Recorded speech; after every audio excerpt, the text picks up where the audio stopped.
اور احادیث کریمہ میں اللہ تبارک و تعالیٰ کے پیارے رسول صلی اللہ تعالیٰ علیہ وسلم نے نماز پڑھنے والوں کی فضیلت اور نماز نہ پڑھنے والوں کے متعلق وعیدات بھی بیان فرمائی ہے۔ نماز سب سے اہم ترین عبادت ہے، باوجود اس کے آج اگر ہماری سوسائٹی اور ہمارے معاشرے کا جائزہ لیا جائے اور ہماری سوسائٹی اور ہمارے معاشرے میں بسنے والے مسلمانوں کی زندگی کا جائزہ لیا جائے تو آپ کو اچھی طرح پتہ چلے گا آج شراب کے اڈے تو آباد ہیں، آج فلم کی جگہ تو آباد ہے، سینما ہال تو آباد ہے، لیکن مسجدیں ہماری ویران کی ویران نظر آتی ہیں۔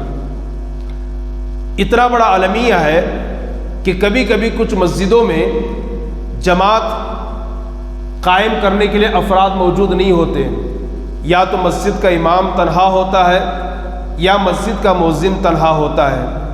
یہ آج ہمارے حالات اور آج ہماری سچویشن ہے۔ تو میں نے چاہا کہ نماز کے متعلق چند معروضات آپ کے سماعتوں کے حوالے کروں تاکہ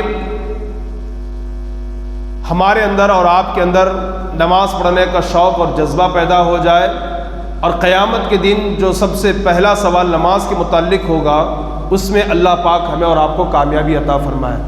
قرآن مجید فرقان حمید میں رب قدیر جل جلالہ ارشاد فرماتا ہے اقیم الصلاۃ، لوگوں نماز قائم کرو۔ کہیں اللہ تبارک و تعالیٰ یوں ارشاد فرماتا ہے ان الصلاۃ تنہی عن الفحشاء والمنکر، بے شک نماز انسان کو بے حیائی اور بری باتوں سے روکتی ہے۔ کہیں تو اللہ تبارک و تعالیٰ یوں ارشاد فرماتا ہے خاص طور پر میری یاد کے لیے، میرے ذکر کے لیے نماز قائم کرو۔ جا بجا مقامات پر رب قدیر جل جلالہ نے نماز کی اہمیت کو اجاگر فرمایا ہے۔ اب آئیے نماز پڑھنے کا فائدہ کیا ہے، اس کی برکتیں کیا ہے، میں آپ کو حدیث کی روشنی میں بتاؤں، اور نہ پڑھنے کا گناہ کیا ہے وہ بھی میں آپ کو قرآن اور حدیث کی روشنی میں بتانے اور سمجھانے کی کوشش کروں تاکہ ہمارے اندر نماز پڑھنے کا شوق اور جذبہ پیدا ہو جائے۔ حدیث پاک میں فرمایا گیا جب کوئی بندہ فجر کی نماز پڑھتا ہے اور پھر جب ظہر کا وقت ہوتا ہے اور ظہر کی نماز پڑھتا ہے تو فجر اور ظہر کے درمیان جو بھی خطائیں اس سے واقع ہو رہی ہے، جو بھی غلطیاں اور گناہ اس سے سرزد ہوئے ہیں، اللہ تبارک و تعالیٰ ظہر کی نماز پڑھنے کی برکت سے اس کی وہ تمام گناہوں کو معاف فرما دیتا ہے۔ پھر جب بندہ ظہر کی نماز پڑھ کر کے فارغ ہوتا ہے، عصر کا انتظار کرتا ہے، اور عصر کی نماز کا جب وقت آتا ہے اور عصر کی نماز جب وہ پڑھتا ہے تو ظہر اور عصر کے درمیان جو کچھ گناہ اس سے سرزد ہوئے ہیں ان تمام گناہوں کو رب تبارک و تعالیٰ معاف فرما دیتا ہے۔ پھر جب بندہ مومن مغرب کی نماز پڑھتا ہے تو عصر اور مغرب کے درمیان جو غلطیاں اس سے واقع ہوئی، جو خطائیں اس سے سرزد ہوئی، جو گناہ اس سے واقع ہوئے، اللہ پاک مغرب کی نماز کی برکت سے وہ تمام گناہ اس کی مٹا دیتا ہے۔ اور اس کے بعد جب بندے مومن عشاء کی نماز پڑھتا ہے تو مغرب اور عشاء کے درمیان جو وقت ہوتا ہے اس وقت کے درمیان جو اس کے گناہ ہوئے ہوتے ہیں اللہ تبارک و تعالیٰ عشاء کی برکت سے اس کے تمام گناہوں کو مٹا دیتا ہے۔ یہاں تک کہ حدیث پاک میں اللہ کے رسول صلی اللہ تعالی علیہ وسلم نے ارشاد فرمایا جب بندہ عشاء کی نماز پڑھ کر کے سو جاتا ہے، اگر فجر سے پہلے اس سے کوئی خطا واقع ہو جاتی ہے، کوئی گناہ ہو جاتا ہے، اور پھر جب وہ فجر کی نماز پڑھتا ہے تو فجر کی 2 رکعت نماز کی برکت سے اللہ پاک اس کے رات بھر کے تمام گناہوں کو معاف فرما دیتا ہے۔ یہ ایک حدیث پاک ہے۔ اب اس حدیث سے ہمیں پتہ یہ چلا نماز انسان کے گناہوں کو دھلتی ہے، نماز انسان کے گناہوں کو مٹا دیتی ہے، نماز انسان کو گناہوں سے پاک اور صاف کر دیتی ہے۔ آئیے اسی حوالے سے ملتی جلتی ایک حدیث اور میں آپ کے سماعتوں کے حوالے کروں۔ ایک مرتبہ حضرت ابو ذر غفاری رضی اللہ تعالیٰ عنہ ایک بڑے جلیل القدر صحابی رسول ہے، وہ فرماتے ہیں کہ میں آقا کریم صلی اللہ تعالیٰ علیہ وسلم کے ساتھ ایک ساتھ سفر میں تھا، درخت کے تمام پتے سوکھ چکے تھے۔ اللہ اکبر! اللہ کے رسول صلی اللہ علیہ وسلم نے درخت کی ایک ٹہنی کو پکڑا اور پکڑ کر کے اس درخت کی ٹہنی کو آپ نے ہلانا شروع کیا تو پتے جو ہے نا وہ زمین پر گرنے لگے۔ اللہ کے نبی صلی اللہ علیہ وسلم نے اپنے غلام، اپنے عاشق، اپنے صحابی حضرت ابو ذر غفاری سے پوچھا، اے ابو ذر غفاری کیا ہو رہا ہے؟ تو انہوں نے عرض کیا یا رسول اللہ میرے ماں باپ آپ کے قدموں پہ قربان، آپ درخت کی ٹہنی کو پکڑ کر کے ہلاتے ہیں تو پتے زمین پر گر رہے ہیں۔ تو میرے اور آپ کے نبی نے فرمایا میرے غلام ٹھیک اسی طریقے سے جس طریقے سے اس درخت کے پتے نیچے زمین پر گر رہے ہیں، جب بندے مومن 5 وقت کی نماز پابندی سے پڑھتا ہے اس کے بدن اور جسم سے گناہ ایسے ہی جھڑتے ہیں جیسے اس درخت سے پتے جھڑ رہے ہیں۔ پتہ کیا چلا؟ جب بندے مومن نماز پڑھتا ہے تو اس کے بدن سے گناہ جھڑتے ہیں، اس کے بدن سے گناہ نکلتے ہیں اور وہ گناہوں سے پاک اور صاف ہو جاتا ہے۔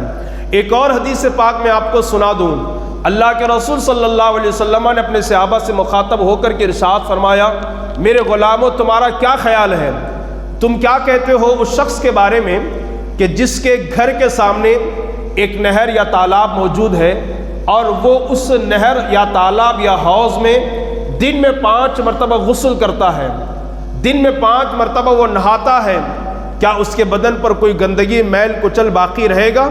تمام صحابہ نے عرض کیا فدا کا ابی و امی یا رسول اللہ صلی اللہ علیہ وسلم، ہمارے ماں باپ آپ کے قدموں پہ قربان میرے آقا، جس بندے کے گھر کے سامنے حوض یا تالاب موجود ہو اور وہ دن میں 5 مرتبہ اس پہ غسل کرے اس کے بدن پر کوئی گندگی اور میل باقی نہ ہوگی۔ پھر میرے نبی نے فرمایا ٹھیک اسی طرح جو بندے مومن 5 وقت کی نماز پابندی سے پڑھتا ہے اللہ تبارک و تعالیٰ گناہوں کی گندگی سے اسے پاک اور صاف فرما دیتا ہے۔ ان تمام احادیث سے کیا پتہ چلا؟ اگر ہم اور آپ یہ چاہتے ہیں کہ ہم گناہوں سے پاک ہو جائیں، گناہ ہمارے بدن سے جھڑ جائے، اللہ ہمارے خطاؤں کو معاف فرمائے اور ہمیں جنت عطا فرمائے، اپنی رضا عطا فرمائے، ہمیں اور آپ کو چاہیے کہ ہم 5 وقتہ نماز پابندی کے ساتھ جماعت کے ساتھ ادا کرنے کی بھرپور کوشش کریں۔ اللہ پاک مجھے اور آپ کو سب کو 5 وقتہ نماز با جماعت ادا کرنے کی توفیق عطا فرمائے اور کثرت سے اللہ تبارک و تعالی ہمیں اور آپ کو اس کی عبادت کرنے کی توفیق عطا فرمائے۔ یوں تو نماز کی فضیلت پر بے شمار واقعات اور احادیث موجود ہیں، بے شمار۔ آئیے اس کے ساتھ میں نے چند حدیثیں آپ کے سماعتوں کے حوالے کیا، اب کچھ حدیثیں اور واقعات میں آپ کے سامنے ایسے بھی رکھوں جو نماز نہ پڑھنے والوں کے تعلق سے آئی ہیں۔ جہاں نماز پڑھنے والوں کی فضیلت اللہ اس کے رسول نے بیان فرمائی ہے، وہیں پر نماز نہ پڑھنے والوں کے متعلق وعید بھی اللہ عز و جل اور اس کے پیارے رسول صلی اللہ علیہ وسلم نے ارشاد فرمایا۔ چنانچہ قرآن مجید کے اندر پارہ نمبر 30 سورہ ماعون کے اندر اللہ تعالیٰ خود ہی ارشاد فرماتا ہے ارأیت الذی یکذب بالدین، یہ جو سورہ ہے نا ارأیت الذی کا سورہ، تو اس کے آخر میں اللہ فرماتا ہے، کیا فرماتا ہے کہ فویل للمصلین الذین هم عن صلاتهم ساہون، کہ ویل ہے ان بے نمازیوں کے لیے، تباہی ہے ان بے نمازیوں کے لیے، بربادی ہے ان بے نمازیوں کے لیے جو اپنی نماز کو بھولے بیٹھے ہیں۔ یعنی جو لوگ نماز میں سستی کرتے ہیں، نماز میں غفلت برتتے ہیں یا پابندی کے ساتھ نماز نہیں پڑھتے، اللہ خود فرما رہا ہے ان کے لیے بربادی ہے، ان کے لیے تباہی ہے، ان کے لیے ہلاکت ہے اور پھر ان کے لیے ویل ہے۔ یہ ویل کیا ہے؟ مفسرین کرام فرماتے ہیں کہ جہنم کی الگ الگ مختلف وادیاں ہیں۔ مثال کے طور پر میں صرف تقریب فہم اور سمجھانے کے لیے آپ سے کہہ رہا ہوں، ہبلی ایک بہت بڑا شہر ہے، اس میں الگ الگ محلے ہیں، مستان صوفہ ہے، اسلام پور ہے، قصاب محلہ ہے، صدر صوفہ ہے۔ بلا تشبیہ و بلا تمثیل جہنم ایک بہت بڑے جگہ کا نام ہے، اس میں الگ الگ وادیاں ہیں۔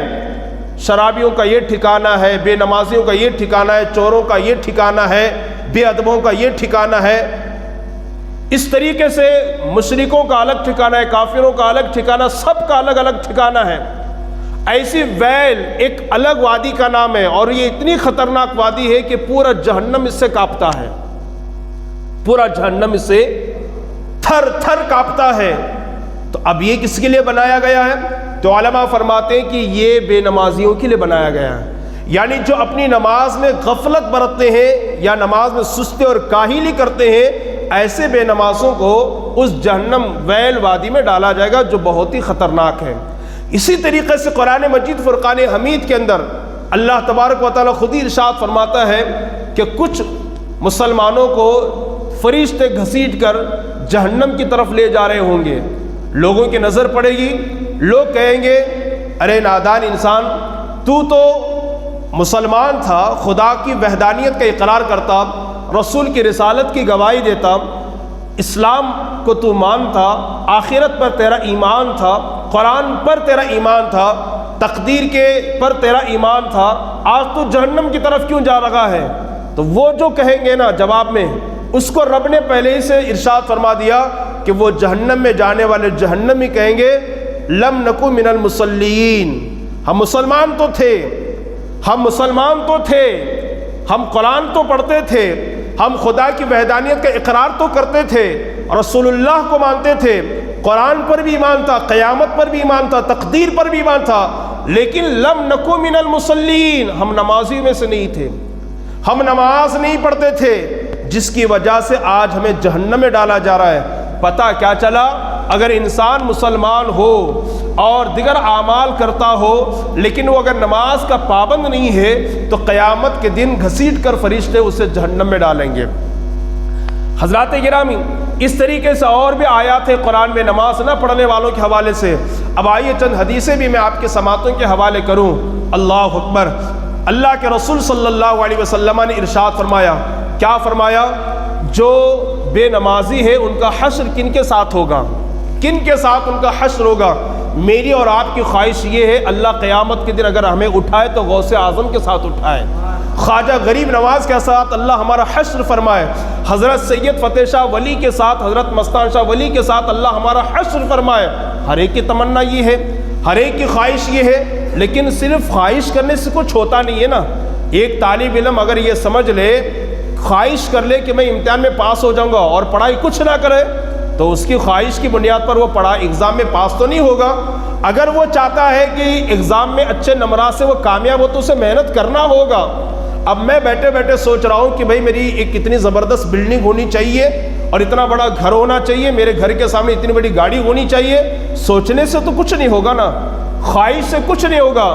اس کے لیے مجھے جد و جہد کرنی ہوگی، پسینہ ٹپکانا ہوگا، محنت کرنی ہوگی، تب جا کر کے میں ایک گھر کا مالک ہو سکتا ہوں یا کچھ پیسوں کا میں مالک ہو سکتا ہوں۔ ایسے ہی ہم خواہش کر لیں تو خواہش سے کچھ نہیں ہوتا، ہمیں محنت کرنی ہوگی، نماز پڑھنی ہوگی۔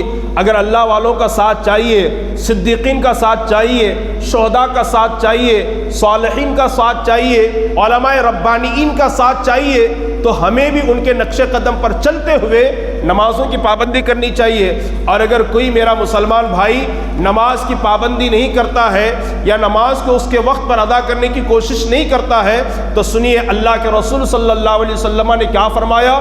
بے نمازی کا حشر قیامت کے دن فرعون کے ساتھ ہوگا، نمرود کے ساتھ ہوگا، شداد کے ساتھ ہوگا، حامان کے ساتھ ہوگا، ابی ابن خلف کے ساتھ ہوگا۔ یہ جن کا نام میں نے ابھی آپ کے سامنے لیا، جانتے ہیں یہ کون لوگ ہیں؟ فرعون وہ بدبخت ظالم انسان گزرا جس نے خدائی کا دعویٰ کیا تھا، جس نے خدائی کا دعویٰ کیا تھا، بڑا زبردست گنہگار تھا۔ نمرود، شداد، حامان، فرعون، ابی ابن خلف، یہ دنیا کے سب سے بڑے بڑے پاپیوں اور مجرموں، سیاکاروں اور گنہگاروں میں ان کا شمار ہوتا ہے۔ اللہ کے نبی صلی اللہ علیہ وسلم نے ارشاد فرمایا جو نماز نہیں پڑھتا قیامت کے دن اللہ پاک مسلمان بے نمازیوں کا حشر ان کے ساتھ فرمائے گا۔ اب میں پوچھنا چاہتا ہوں کہ کون مسلمان ایسا ہے جو قیامت کے دن فرعون کے ساتھ اٹھنا چاہے گا، نمرود کے ساتھ اٹھنا چاہے گا، شداد کے ساتھ اٹھنا چاہے گا، حامان کے ساتھ اٹھنا چاہے گا، امیہ ابن خلف کے ساتھ اٹھنا چاہے گا؟ کوئی نہیں چاہے گا۔ ہر کوئی یہ چاہے گا کہ اللہ والوں کا ساتھ ہو تو اس کے لیے ہمیں نماز کی پابندی کرنی ہوگی۔ سنیے صحابہ کرام بے نمازی کو کتنا مجرم سمجھتے تھے۔ فتاوی رضویہ کے اندر اعلیٰ حضرت نے یہاں تک لکھا ہے 300 سے زائد صحابہ کرام کا اس بات پر اتفاق ہے، اجماع ہے کہ جس نے ایک وقت کی نماز جان بوجھ کر کے چھوڑی گویا کہ اس نے کفر کیا، یا کفر سے مراد یہ ہے کہ اس نے کافروں جیسا کام کیا۔ ہمارے اور غیروں کے درمیان فرق کرنے والی چیز نماز ہے۔ تو حضرات گرامی، بے نمازی کے حوالے سے احادیث میں اللہ کے رسول صلی اللہ علیہ وسلم نے جا بجا مقامات پر وعید بیان فرمائی ہے۔ آئیے ایک دو اور روایت میں پیش کر کے اپنی گفتگو کو سمیٹنے کی کوشش کروں۔ نماز نہ پڑھنے والا کتنا بڑا مجرم ہے، کتنا بڑا گنہگار ہے۔ آپ جانتے ہیں کسی کا قتل کرنا کتنا بڑا گناہ ہے، بہت بڑا گناہ ہے نا۔ یہاں تک کہ فرمایا گیا ہے کہ اگر کسی نے کسی جان کو قتل کیا بغیر کسی غلطی کے، اس نے پوری انسانیت کو قتل کیا، قتل کا گناہ بہت بڑا ہے۔ اسی طریقے سے زنا کرنا بہت بڑا گناہ ہے، لیکن قتل اور زنا سے بڑھ کر کے اگر کوئی گناہ ہے تو وہ نماز نہ پڑھنے کا گناہ ہے۔ روایتوں میں آتا ہے کہ حضرت موسیٰ علیہ السلام کا دور ہے، موسیٰ علیہ السلام کا زمانہ ہے، آپ کے دور پاک میں ایک عورت آپ کی بارگاہ میں آئی، کہا کلیم اللہ، آپ اللہ کے نبی ہیں، اے موسیٰ علیہ السلام آپ اللہ کے نبی ہیں، مجھ سے خطا ہو گئی ہے، آپ اللہ سے دعا کر دے اللہ مجھے معاف کر دے۔ موسیٰ علیہ السلام نے پوچھا بتاؤ تم سے کون سی خطا ہوئی ہے؟ تو اس خاتون نے کہا اللہ کے نبی مجھ سے زنا سرزد ہوا ہے اور اس سے جو بچہ پیدا ہوا ہے میں نے اسے قتل کر دیا ہے، 2 گناہ مجھ سے ہوئے ہیں۔ اتنا سننا تھا کہ موسیٰ پیغمبر جلالی پیغمبر تھے، آپ نے فرمایا نادان عورت نکل جا میری بارگاہ سے، کہ کہیں تیری گناہوں کی نحوست کی وجہ سے اللہ کا عذاب نازل نہ ہو جائے۔ اتنا بڑا جرم کر کے تو میرے پاس آئی ہے توبہ کرنے کے لیے اللہ کی بارگاہ میں، یہ کوئی معمولی گناہ تو نے کیا ہے، اتنا بڑا گناہ کر کے میرے پاس آئی ہے، نکال دیا اس کو اپنی بارگاہ سے۔ وہ خاتون روتی ہوئی حضرت موسیٰ کی بارگاہ سے نکل گئی، یا اللہ اب میرا کیا ہوگا؟ جیسے وہ خاتون نکلی بلبل سدرہ جبریل امین موسیٰ علیہ السلام کی بارگاہ میں آئے، جبرائیل امین نے عرض کیا اے موسیٰ کلیم اللہ آپ نے اس عورت کو کیوں بھگایا؟ وہ توبہ کرنے کے لیے آئی تھی، معافی مانگنے کے لیے آئے تھے اپنے رب سے۔ تو موسیٰ علیہ السلام نے فرمایا کہ اس نے 2 بڑے جرم کیے تھے، بڑے گناہ کیے تھے، تو میں نے اسے نکال دیا۔ اے اللہ کے نبی آپ کو نہیں معلوم کہ اس سے بھی بڑا گنہگار دنیا میں ہے؟ اللہ کے نبی موسیٰ کلیم نے تعجب سے پوچھا کیا اس عورت سے بڑھ کر کے بھی کوئی گنہگار ہے؟ تو جبرائیل نے کہا ہاں وہ ہے جو نماز کی پابندی نہ کرے، جو نمازوں کی پابندی نہ کرے، اس کا گناہ اس عورت کے گناہ سے بڑھ کر کے ہے۔ تو مسلمانوں ذرا سوچئے اللہ تبارک و تعالیٰ کی بارگاہ میں وہ آدمی کتنا مردود ہوگا جو نمازوں کی پابندی نہیں کرتا ہے، جو نمازوں کا اہتمام نہیں کرتا ہے۔ اسی طریقے سے بے نمازی کے حوالے سے بڑی آفتیں، بڑی وعیدیں بیان کی گئی ہے۔ ایک اور روایت پیش کر کے اپنی گفتگو کو سمیٹنے کی کوشش کروں۔ ایک خاتون تھی، نمازوں کی بڑی پابند تھی، ایک نوجوان عورت نمازوں کی بڑی پابند تھی، اللہ اکبر کبیرہ۔ اس کا انتقال ہوا، جب اسے قبر میں دفن کیا گیا تو دفن کر کے جب سارے لوگ لوٹے تو اس کا جو بھائی تھا، اکلوتا بھائی، اس نے اپنا بیگ جو نا پاکٹ چیک کیا پیسوں والی، تو دیکھا کہ میرے پیسوں کی پاکٹ تو میرے پاس نہیں ہے اشرفیوں کی، یہ کہاں ہے؟ تو خوب غور و فکر کرنے کے بعد اسے پتا چلا کہ میری بہن کو دفن کرتے وقت میری پیسوں کی جو پاکٹ ہے وہ قبر میں گر گئی ہے۔ یہ پھر الٹے پاؤں دوڑا تاکہ اس کو لیا جائے، چونکہ اس وقت پیسوں کی سخت ضرورت ہوتی۔ تو جب اس نے قبر کھود کر کے دیکھا تو کیا دیکھتا ہے کہ اس کی بہن کی قبر میں آگ کے شعلے بھڑک رہے ہیں، آگ کے شعلے بھڑک رہے ہیں۔ اور اس بات کو آپ اچھی طرح ذہن میں رکھیے، قبر میں کیسے کیسے کیڑے ہوں گے اللہ ہی بہتر جانتا ہے۔ کبھی ہم نے خواب و خیال میں بھی نہیں سوچا ہوگا، کبھی نہیں سوچا ہوگا ایسے ایسے کیڑے وہاں پر ہوتے ہیں۔ تو اس نے کیا دیکھا کہ آگ کے شعلے بھڑک رہے ہیں، اللہ اکبر۔ پھر اس نے جلدی سے مٹی ڈالی، دوڑ کر کے ماں کے پاس آیا اور اپنی ماں سے کہا میری ماں یہ تو بتاؤ میری بہن بڑی پرہیزگار تھی، بڑی نیکوکار تھی، نماز کی پابند تھی، پھر وہ عذاب گرفتار کیوں کر ہوئی؟ تو ماں زار و قطار روتی اور روتے ہوئے کہتی بیٹا یقیناً تیری بہن جو ہے نا وہ نمازوں کی پابند تھی، پرہیزگار تھی، باحیا تھی، سب کچھ تھا، لیکن ایک غلطی اس کی تھی۔ ماں کیا غلطی تھی؟ کہا وہ نمازوں کو قضا کر کے پڑھتی تھی، وقت پر نماز ادا نہیں کرتی، نمازوں کو وقت پر ادا نہیں کرتی۔ مثال کے طور پر ظہر کا وقت ہو گیا، قضا کر دیا، عصر میں پڑھ لیا، عصر کی نماز کو قضا کر دیا، بعد میں پڑھ لیا، مغرب کو قضا کیا، بعد میں پڑھ لیا، عشاء کو قضا کیا تو بعد میں پڑھ لیا۔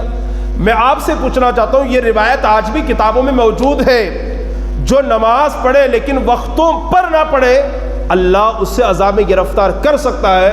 ذرا وہ مسلمان مرد و عورت ذرا سوچے جو سرے سے نماز ہی نہیں پڑھتے، ان کا کیا حشر ہوگا، ان کا کیا حال ہوگا، ان کی اللہ کیسی گرفت فرمائے گا۔ یہاں لوگوں نے یہ سوچ لیا ہے جو 5 وقتہ لوگ نماز جاتے ہیں بس انہی کی ذمہ داری ہے، وہی بس جماعت کھڑی کریں اور لوگ نمازوں کو نہیں آتے ہیں، یہ بہت بڑا ظلم ہے، بہت بڑی زیادتی ہے، ناانصافی ہے اپنے ساتھ۔ اللہ کی پکڑ سے ڈریں، اللہ کی گرفت سے ڈریں، اللہ کی پکڑ بہت سخت ہے۔ یہ 3 دن کی دنیا کے لیے ہم مسجدوں کو پیٹھ کیوں دکھاتے ہیں؟ یہ 3 دن کی دنیا کے لیے ہم مسجدوں سے کیوں رائے فرار اختیار کرتے ہیں؟ یہ 3 دن کے عیش و عشرت کے لیے ہم کیوں مسجدوں کو ویران کر رہے ہیں؟ اچھی طریقے سے یاد رکھیں، جو مسجدوں کو آباد کرتے ہیں اللہ پاک ان کے گھروں کو آباد کرتا ہے۔ جو مسجدوں کو آباد کرتے ہیں اللہ پاک انہیں اسلام اور ایمان کی دولت سے مالا مال فرماتا ہے، انہیں سکون کی دولت عطا فرماتا ہے، اور پھر آنے والی تمام مصیبتوں کو، پریشانیوں کو اللہ نماز کی برکت سے دور فرما دیتا ہے۔ میں آپ کو بتاؤں، نماز ایک ایسی عبادت ہے، بڑی بڑی مصیبتیں سے ٹل جاتی ہیں، بڑی بڑی مصیبتیں دور ہو جاتی ہیں۔ نوح علیہ السلام کا نام آپ نے سنا ہے نا، بڑے پیغمبر گزرے ہیں۔ جب ان کی قوم پر طوفان کا عذاب آیا تو اللہ پاک نے فرمایا نوح ایک کشتی تیار کر لیں اور اس کشتی میں ایمان والوں کو داخل کر لیں۔ تو گنے چنے چند افراد تھے جو آپ پر ایمان لا چکے تھے، باقی تمام دنیا کے سارے لوگ ختم ہو گئے اس طوفان کی وجہ سے، اور پھر اس کے بعد جو چند لوگ بچے تھے وہیں سے نسل انسانی چلی ہے۔ اسی لیے نوح علیہ السلام کو آدم ثانی کہا جاتا ہے۔ کیا کہا جاتا ہے؟ آدم ثانی، سب آدم کی اولاد ہے نا، لیکن نوح علیہ السلام کے دور میں، ان کے زمانے میں ساری انسانیت ختم ہو گئی، گنے چنے چند مرد اور عورت بچے تھے، انہی سے نسل چلی انسان کی، اس لیے نوح علیہ السلام کو آدم ثانی آدم کہا جاتا ہے۔ تو ان کے دور میں لوگوں پر عذاب آیا طوفان پانی کا، تو آپ نے ایک کشتی تیار کی اور اللہ کے حکم کے مطابق سارے ایمان والے مرد و عورت سے آپ نے فرمایا کہ آپ جو ہے جب عذاب آ جائے تو میری کشتی میں سوار ہونا اور اللہ کے عذاب سے بچ جاؤ گے۔ تو جنگل میں ایک بڑھیا بھی رہتی تھی جو آپ پر ایمان رکھتی تھی، اس سے بھی آپ نے کہا کہ جب عذاب آئے گا تو میں تمہیں بتا دوں گا، تو تم تیاری کر لینا اور میری کشتی میں سوار ہو جانا۔ ادھر کیا ہوا کہ جناب نوح علیہ السلام نے کشتی تیار فرمائی اور سارے ایمان والوں کو اس میں داخل فرمایا۔ اس کے بعد اللہ کا عذاب آیا، آ کر کے طوفان کئی مہینوں تک آ کر کے چلا بھی گیا، سب کچھ ہو گیا۔ اس کے بعد اچانک حضرت نوح علیہ السلام کو اس بڑھیا کا خیال آیا، میں نے تو بتانا بھول گیا، بتا نہ سکا۔ پھر چند ساتھیوں کے ساتھ جب آپ اس بڑھیا کے مکان پر گئے تو دور سے دیکھا کہ اس کی کھٹیا، اس کی جھوپڑی، اس کا گھر صحیح سلامت ہے۔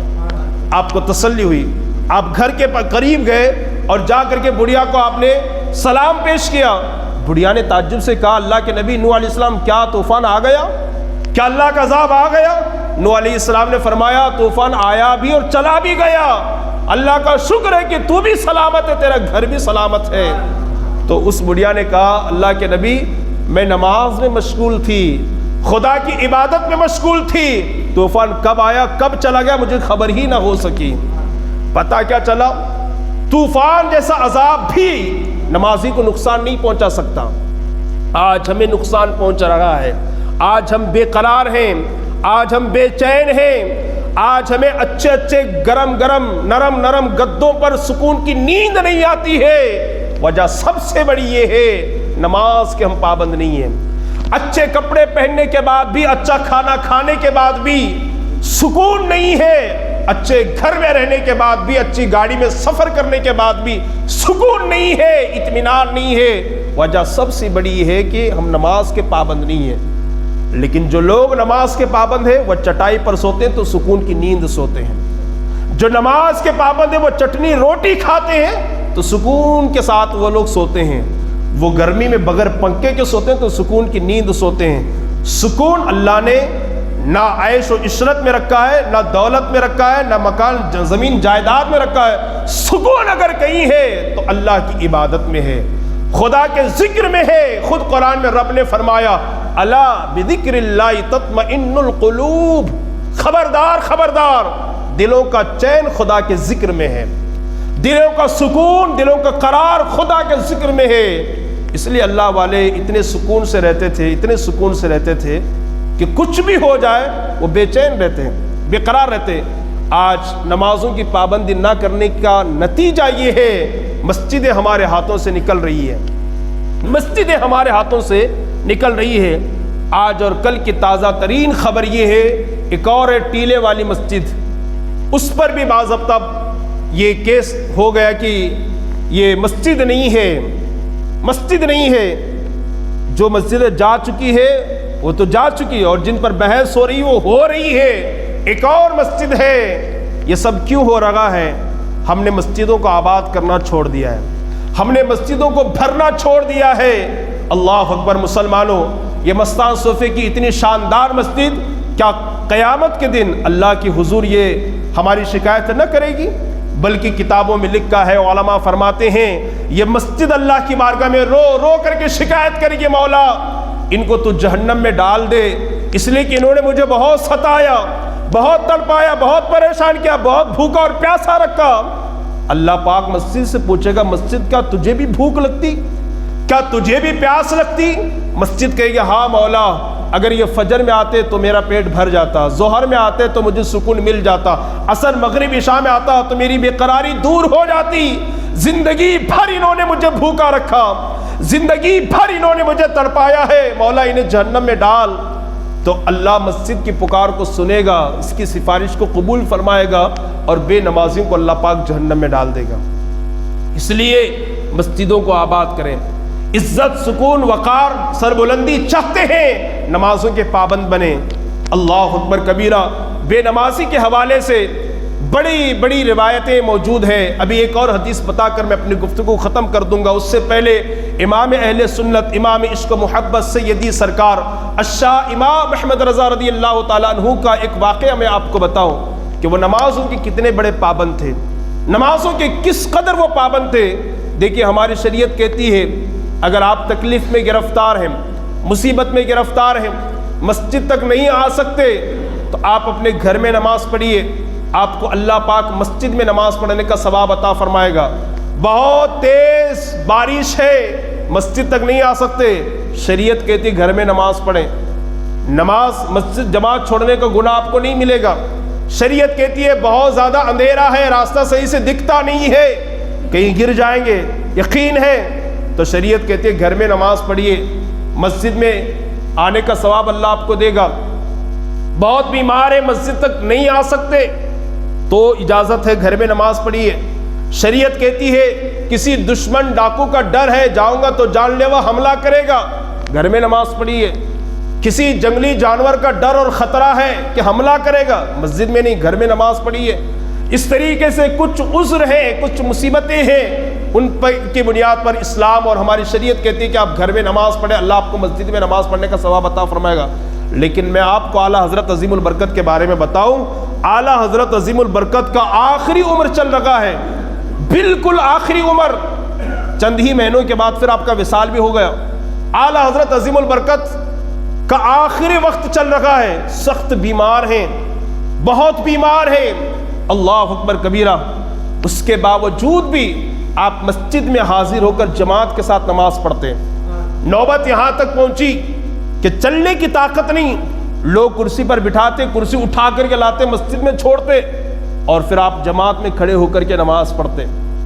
ایک وقت ایسا آیا کہ آپ سخت بیمار ہیں، کرسی اٹھانے والا کوئی نہیں ہے، کوئی کرسی اٹھانے والا نہیں ہے، کہیں خدام مصروف ہو گئے، نماز کا وقت، جماعت کا وقت بالکل قریب ہے، آپ بے چین و بے قرار ہو جاتے ہیں کہ نماز چھوٹ نہ جائے، جماعت چھوٹ نہ جائے، جماعت ترک نہ ہو جائے۔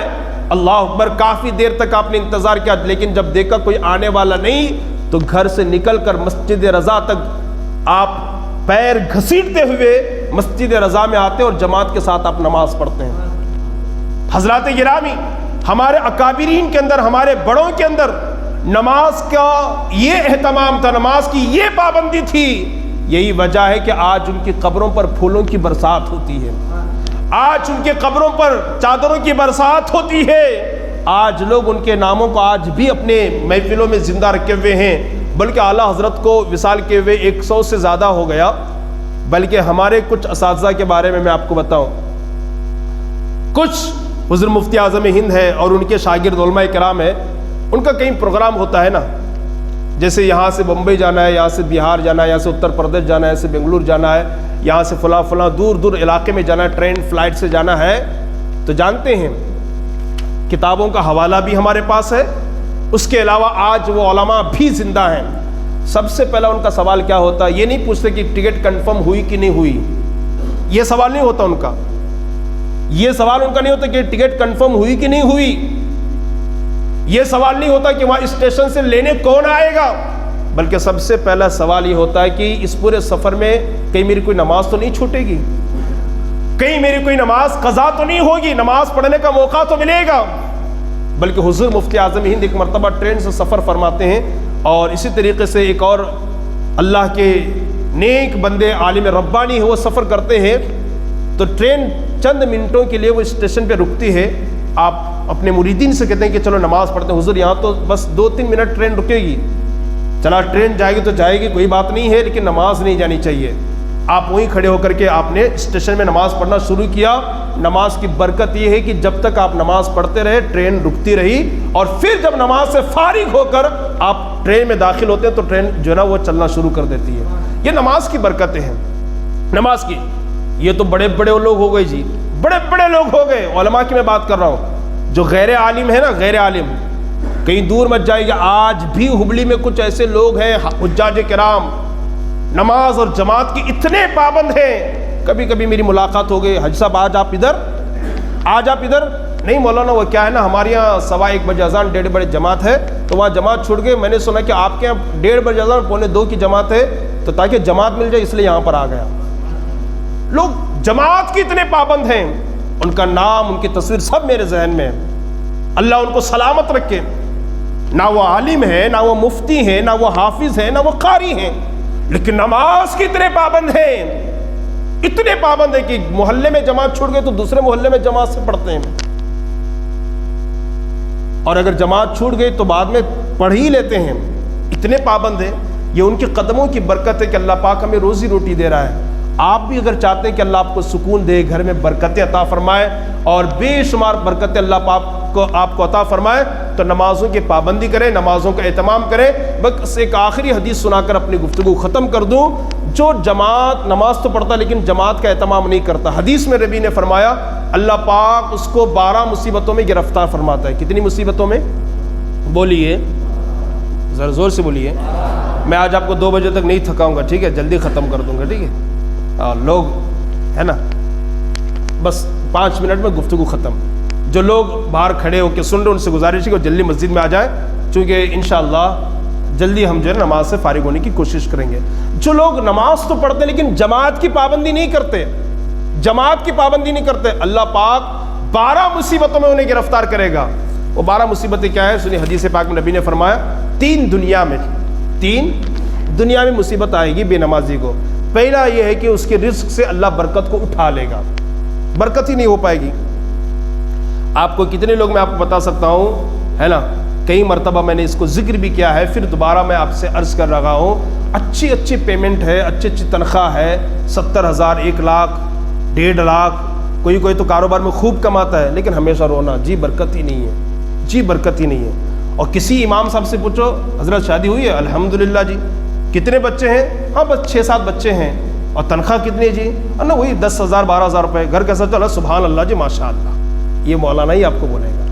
اور کسی بزنس مین کو پوچھو آپ زکوٰۃ دے دیجئے نا 1-2 ہزار روپے، ارے مولانا 500 روپے رکھ لیجئے، بڑا مسئلہ چل رہا ہے نا، کتنا رونا روتے ہیں۔ یہ میں نہیں کر رہا ہوں، یہ حدیث میں نبی نے فرمایا جو بے نمازی ہوگا اللہ رزق سے برکت کو اٹھا لے گا۔ اور ایک میری تجربے کی بات، سچ بھی ہو سکتی ہے جھوٹ بھی ہو سکتی ہے، میرا تجربہ میں بتا رہا ہوں آپ کو۔ میں نے دیکھا ہے نا، غریب لوگ جو ہوتے ہیں نا، وہ دیکھیں نا ان کے جو دوائی کا مسئلہ ہے نا، 100 200 1000 2000 5000 25000 میں بہت سارا ختم ہو جاتا ہے نا، ختم ہو جاتا ہے وہ نماز کی پابندی، نماز کی برکت۔ اچھے امیروں کو ہم نے دیکھا، کام کتنا ہوا؟ 25 لاکھ روپے بل ہوا، 15 لاکھ روپے گیا، 10 لاکھ روپے خرچ ہوا، 5 لاکھ روپے خرچ ہوا، ہے نا۔ حالانکہ قرآن میں رب نے فرمایا کہ اللہ تعالیٰ کسی کو اس کی طاقت سے زیادہ بوجھ نہیں دیتا، یا لوگ ہمارے کچھ بول کر کے جو نا وہ کفر بک دیتے ہیں، اس پر یہ ظلم نہیں ہونا تھا، اس پر یہ زیادتی نہیں ہونی تھی۔ حالانکہ قرآن کا اعلان ہے جو انسان جتنا بوجھ برداشت کر سکتا ہے اتنا ہی اللہ اس پر جو نا وہ یہ کرتا ہے، اور جب زیادہ ہو جاتا ہے تو انسان بے ہوش ہو جاتا ہے۔ جتنا برداشت کر سکتا ہے، مثال کے طور پر یہ بچہ 5 کلو اٹھا سکتا ہے تو 6 کلو رکھنا اس پر ظلم ہے نا، اور اللہ ظلم نہیں کرتا ہے۔ تو لوگ یہاں یہ ہوتے ہیں یار مصیبتیں تو میرے ہی ساتھ ہیں، پریشانیاں تو میرے ہی ساتھ ہیں، مصیبتیں تو میرا گلہ نہیں چھوڑتی، یہ سارے جملے لوگ بولتے ہیں، حالانکہ ایسا نہیں بولنا چاہیے۔ مصیبتیں بھی اسی کی طرف سے ہے، راحتیں بھی اسی کی طرف سے ہے، بیماری بھی اسی کی طرف سے ہے، اور صحت اور تندرستی اور شفا بھی اسی کی طرف سے ہے، غربت بھی اسی کی طرف سے ہے، اور امیری بھی اسی کی طرف سے، جو کچھ ہے اسی کی طرف سے، جو کچھ ہے اسی کی طرف سے۔ تو رزق سے اللہ برکت کو اٹھا لیتا ہے۔ آج اگر ہم بے برکتی کا رونا رو رہے ہیں، اس کی سب سے بڑی وجہ یہ ہے کہ نمازوں کو ہم پس پشت ڈالے ہوئے، نمازوں سے ہم نے غفلت اختیار کی ہے۔ اور دوسری مصیبت کیا ہے؟ صالحین کا نور چلا جاتا ہے، اس کے چہرے سے نور کو اللہ ختم کر دیتا ہے جو بے نمازی ہوتا ہے۔ اور تیسری مصیبت کیا ہے؟ دنیا میں ایمان والوں کے دلوں میں ناپسندیدہ ہو جائے گا، یعنی ایمان والے اس سے نفرت کرنے لگیں گے، یہ آدمی اچھا نہیں، یہ آدمی اچھا نہیں ہے، ایمان والوں کے دلوں میں اس کی نفرت پیدا ہو جائے گی۔ یہ 3 مصیبتیں ہیں جو دنیا میں آئے گی، اور 3 مصیبتیں ہیں جو موت کے وقت آئے گی۔ وہ کیا ہیں؟ یہ ہے کہ اس کی جانکنی بڑی سخت ہوگی، جو روح نکلنے کا وقت ہوگا وہ بہت تکلیف کے ساتھ اس کی روح نکالی جائے گی۔ اور دوسری مصیبت یہ ہے کہ بڑی سختی کے ساتھ اس کی روح نکالی جائے گی۔ اب وقت میں اتنی گنجائش نہیں کہ میں آپ کو بتا دوں کہ بھئی کیسی اس کی روح نکالی جائے گی۔ اور چوتھی مصیبت ہے کہ اس کا خاتمہ برا ہونے کا خدشہ ہے، خاتمہ برا ہونے کا خدشہ ہے، یعنی اگر نماز کی پابندی نہیں ہوگی بہت ممکن ہے ایمان پر موت نہ آ جائے، کفر پر اسے موت آ جائے۔ اس لیے جب موت روح نکل رہی ہوتی ہے نا تو کچھ لوگ کلمہ پڑھانے کی کوشش کرتے ہیں لا علمی کی بنیاد پر، نہیں پڑھانا چاہیے کلمہ۔ آپ خود کلمہ پڑھیے، آپ خود قرآن پڑھیے، آپ خود سورہ یاسین پڑھیے، آپ خود درود شریف پڑھیے، آپ خود اللہ کی تسبیح پڑھیے۔ میت کو کلمہ پڑھانے کی کوشش نہ کریں، چونکہ جو تکلیف ہوتی ہے نا اس تکلیف کو ہم لفظوں میں بیان نہیں کر سکتے۔ اگر اس تکلیف کی وجہ سے اس نے کہہ دیا چلو میں نہیں پڑھتا تو کلمے کا انکار ہوا، اور جب کلمے کا انکار ہوا تو موت کفر پر ہو جائے گی۔ اسی لیے علماء نے فرمایا موت کے وقت، جاگنے کے وقت جب اس کی روح نکل رہی ہوتی ہے، جس کو ہم سکرات کا عالم کہتے ہیں نا، اس وقت کلمہ پڑھانے کی کوشش، آپ وہاں کھڑے ہو کر دعا کیجیے اللہ ایمان پر خاتمہ کر، اللہ اس کا ایمان پر موت نصیب فرما، سورہ یاسین پڑھیے، درود شریف پڑھیے، ذکر کیجیے، لیکن اس کو پڑھانے کی کوشش، خدا نہ خواستہ اس نے کہا دیا نہیں پڑھوں گا تو کلمے کا انکار ہوا، اور کلمے کا انکار کا مطلب کیا ہوا؟ اللہ اس کے رسول کا انکار ہوا، لا الہ الا اللہ کا انکار، محمد الرسول اللہ کا انکار۔ لیکن کچھ لوگوں کو اتنا نشہ رہتا ہے، خوب زور ڈالتے ہیں پڑھو پڑھو، یہ نقصان ہوتا ہے۔ تو جو بے نمازی ہوگا تو خاتمہ کفر پر ہونے کا خدشہ ہے۔ 3 مصیبتیں تو موت کے وقت ہو گئی، اور 3 مصیبتیں قبر میں آئے گی۔ وہ کیا ہے؟ پہلی مصیبت یہ کہ منکر نکیر کے سوالات مشکل کر دیے جائیں گے۔ 3 سوالات ہوں گے، من ربو کا، تیرا رب کون، ما دینو کا، تیرا دین کیا، ما کنت تقول فی حق ھذا الرجل، اس آدمی کے بارے میں تو دنیا میں کیا کہتا تھا، اس شخص کے بارے میں، یعنی حضور کے بارے میں، تو یہ جواب جو نا مشکل کر دیا جائے گا۔ ایک مصیبت تو یہ ہے، اور دوسری مصیبت یہ ہے کہ اس کی قبر بہت زیادہ تاریک کر دی جائے گی، اندھیرا اندھیرا رہے گا قبر میں۔ اور تیسری مصیبت یہ ہے قبر جو ہے نا اس کو تنگ کر دی جائے گی، اور ایسا دبائے گی، حدیثوں میں فرمایا گیا کہ ادھر کی پھسلیاں ادھر، ادھر کی پھسلیاں ادھر کو ہو جائے گی، یوں دبائے گی، یوں دبائے گی قبر۔ 3 مصیبتوں تو یہاں آ جائے گی۔ یہ کس کی میں بات کر رہا ہوں؟ بے نمازی کی نہیں جی، نماز پڑھتا ہے لیکن جماعت میں سستی کرتا ہے، اس کی بات کر رہا ہوں۔ نماز تو پڑھتا ہے، جماعت میں سستی کرتا ہے، اور جماعت تو بعد میں پڑھ لیں گے جی، تنہا پڑھ لیں گے۔ جماعت میں سستی کرنے والوں کے لیے یہ ہے، اور جو سرے سے نماز نہیں پڑھتا اس کے بارے میں کیا ہوگا وہ خود آپ سوچ لیجئے گا۔ اور 3 مصیبتیں اسے میدان محشر میں آئے گی، پہلے قیامت کے دن۔ ایک مصیبت یہ ہے کہ اس کا حساب بڑی سختی سے لیا جائے گا، سب کا تو حساب ہوگا نا، اور سب کو معلوم ہے فضول خرچی کریں گے تو حساب دینا پڑے گا، پانی زیادہ خرچ کریں گے تو حساب دینا پڑے گا، پیسہ زیادہ خرچ کریں گے، ہر ایک ایک قطرے کا حساب ہوگا، ہے نا، ایک ایک قطرے کا۔ یہ ہمارے نوجوانوں کو معلوم ہے کہ ہم 25 لاکھ کے، 10 لاکھ کے، 5 لاکھ کے، 2.5 لاکھ کے پٹاخے پھوڑیں گے تو بھی حساب دینا پڑے گا۔ ایسا نہیں ہے اللہ سے کہہ دیں کہ اللہ ہم نے اس کی محبت میں یوں کیا تھا، اس کی محبت میں کیوں کیا تھا، نہیں، حساب تو دینا ہوگا نا۔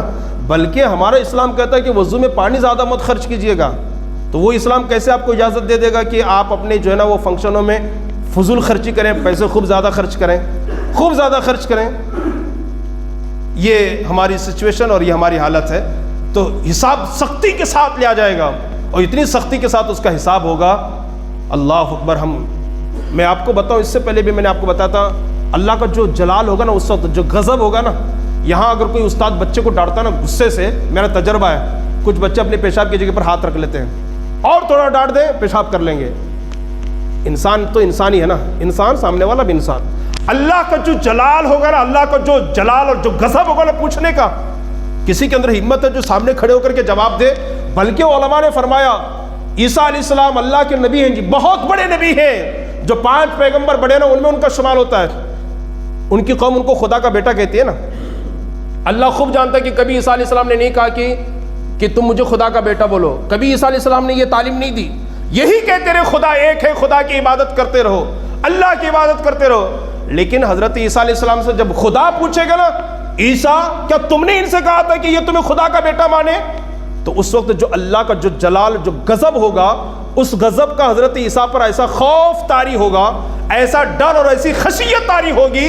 علماء فرماتے ہیں کہ عیسیٰ علیہ السلام کے ہر بال سے خون کا فوارہ جاری ہوگا.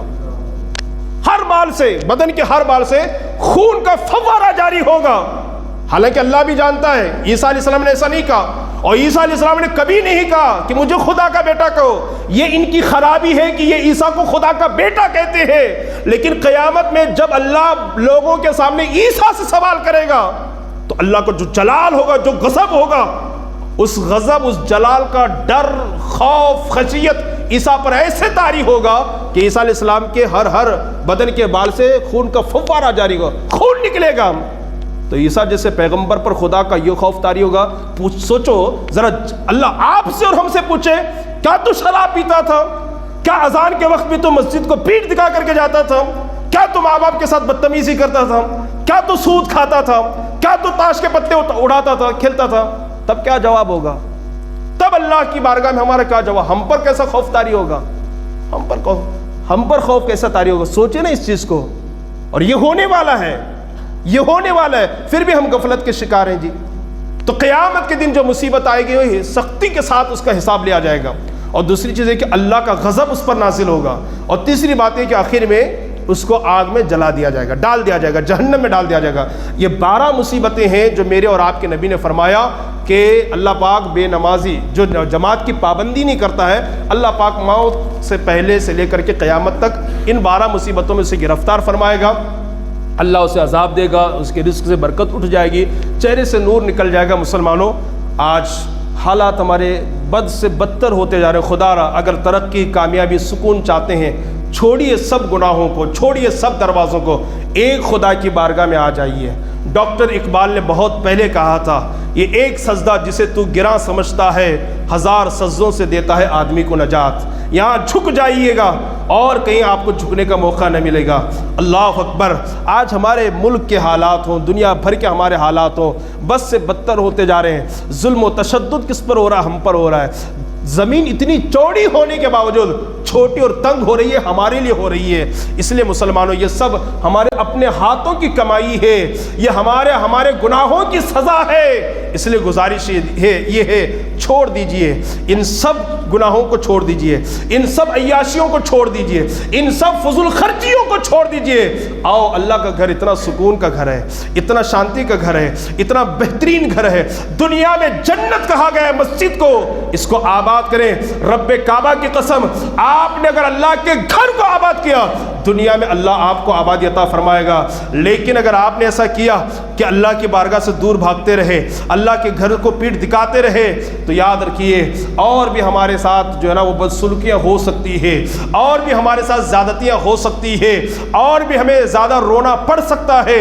اس لیے مسلمانوں، رمضان قریب آ رہا ہے، ابھی سے اپنی تیاریاں شروع کر دیں. یہ ارادہ کر لیں، عزم مصمم کر لیں، میری کوئی نماز غائب نہ ہوگی، میری کوئی روزہ نہ چھوٹے گا، میری کوئی تراویح نہ چھوٹے گی. آپ نے عزم مصمم کر لیا، ابھی سے اللہ آپ کو ثواب عطا فرمائے گا. اس لیے کہ اعمال کا دار و مدار نیتوں کے اوپر ہے. بہت سارے لوگ بڑی بے ادبی کرتے ہیں، رمضان کی بڑی بے ادبی کرتے ہیں. ایک تو روزہ سے نہیں ہوتے اور روزے داروں کے سامنے کھلم کھلا کھانے کی کوشش کرتے ہیں. خدا را ایسا نہ کریں، یہ بہت بڑا جرم، بہت بڑا گناہ ہے. اللہ کی بارگاہ میں دعا گو کہ اللہ پاک ہمیں اور آپ کو کہنے سننے زیادہ عمل کی توفیق عطا فرمائے. اللہ ہمیں اور آپ کو مسجدوں کو آباد کرنے کی توفیق عطا فرمائے. اللہ ہمارے اور آپ کی پیشانیوں میں سجدوں کی تڑپ پیدا فرمائے. اللہ تعالیٰ پابندی کے ساتھ 5 وقتہ نماز جماعت کے ساتھ ادا کرنے کی ہمیں اور آپ کو توفیق عطا فرمائے. عالی جناب محمد علی